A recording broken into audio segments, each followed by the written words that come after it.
जब मैं 17 साल का था तब मैंने एक बुक में पढ़ा था कि यदि आप हर रोज ऐसे जिए जैसे कि यह आपके जिंदगी का आखिरी दिन है, तो आप किसी ना किसी दिन सही साबित हो जाओगे।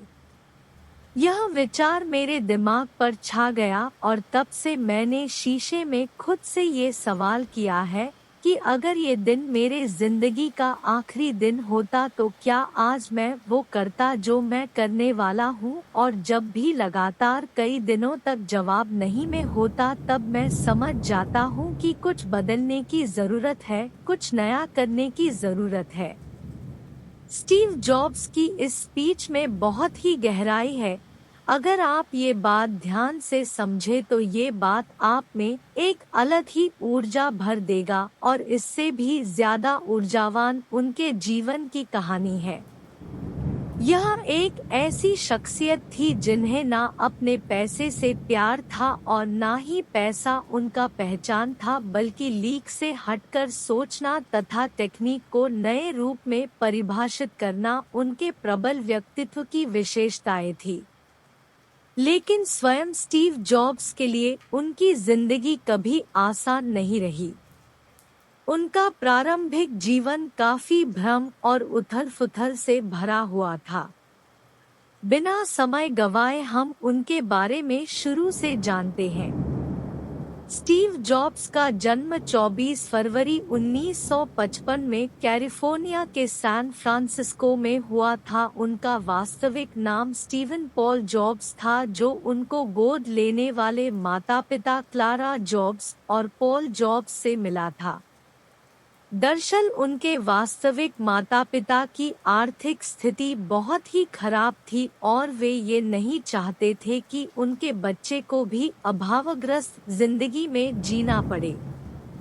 इसीलिए उन्होंने स्टीव को एक ऐसे दंपत्ति को सौंपने का फैसला किया जो उनकी अच्छी परवरिश कर उनको अच्छी शिक्षा दे सके।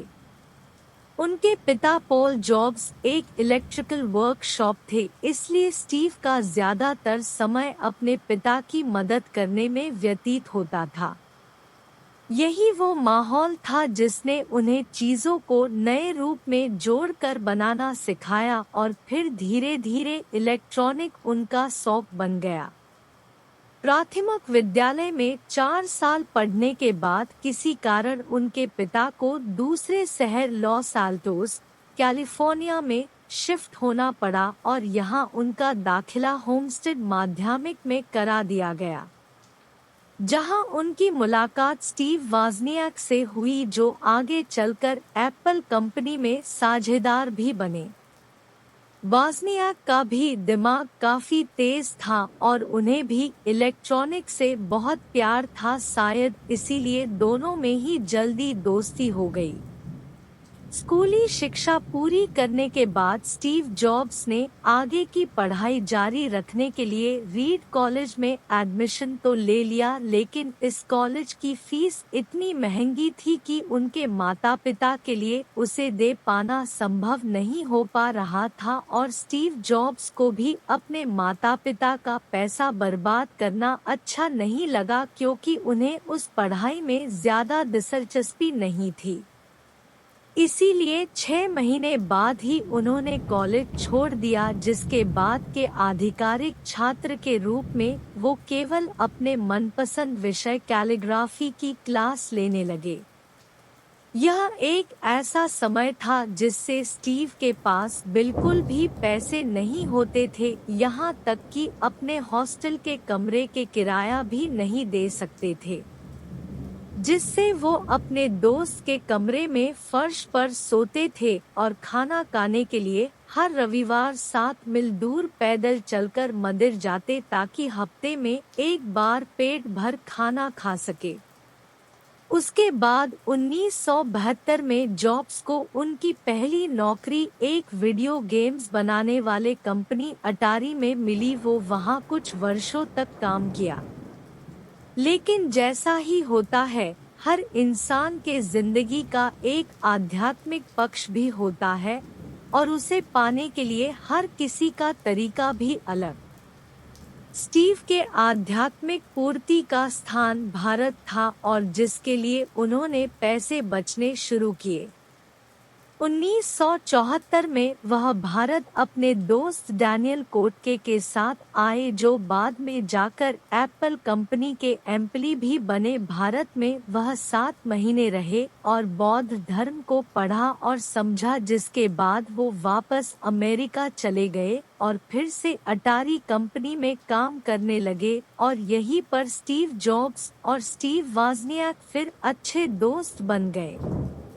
दोनों ने मिलकर काम करने को सोचा और जहां दोनों की रुचि इलेक्ट्रॉनिक में थी तो कंप्यूटर बनाना उनके लिए सही फैसला था और दोनों ने मिलकर अपने पापा के छोटे गैराज से अपने जुनून को हकीकत में बदला।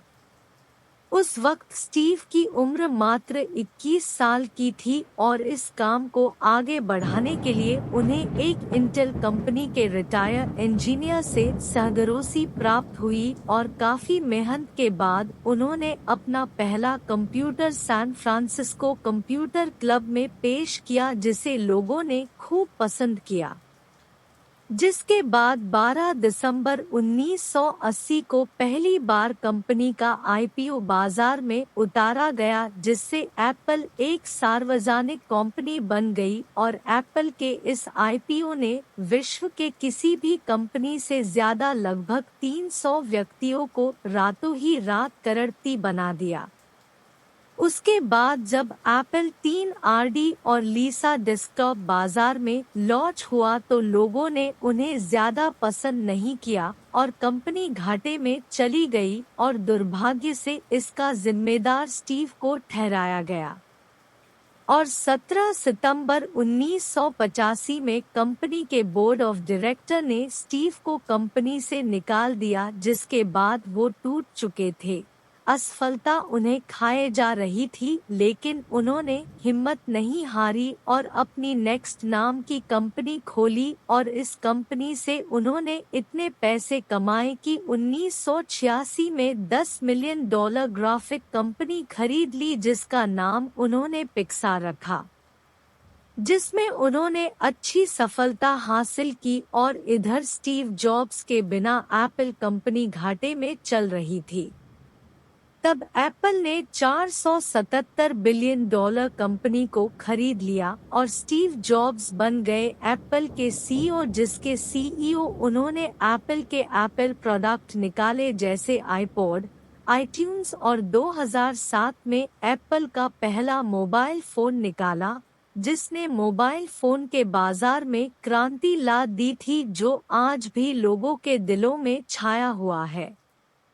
5 अक्टूबर 2011 को मात्र 56 वर्ष की आयु में कैंसर की बीमारी के चलते उनका निधन हो गया और अगले ही दिन कैलिफोर्निया के राज्यपाल द्वारा उस दिन को स्टीव जॉब्स डे के रूप में मानने की घोषणा कर दी गई। थिंक डिफरेंट यह स्टीव का मूल मंत्र था। इतना छोटा सा शब्द है, लेकिन कितने गहराई से लगे हुए इसी शब्द के भरोसे उन्होंने उद्योग जगत को बदला। उनका हमेशा से यह मानना था कि जीवन में यदि हमें सफल होना है तो किसी का भी इंतजार किए बिना अकेला चलना सीखना पड़ेगा।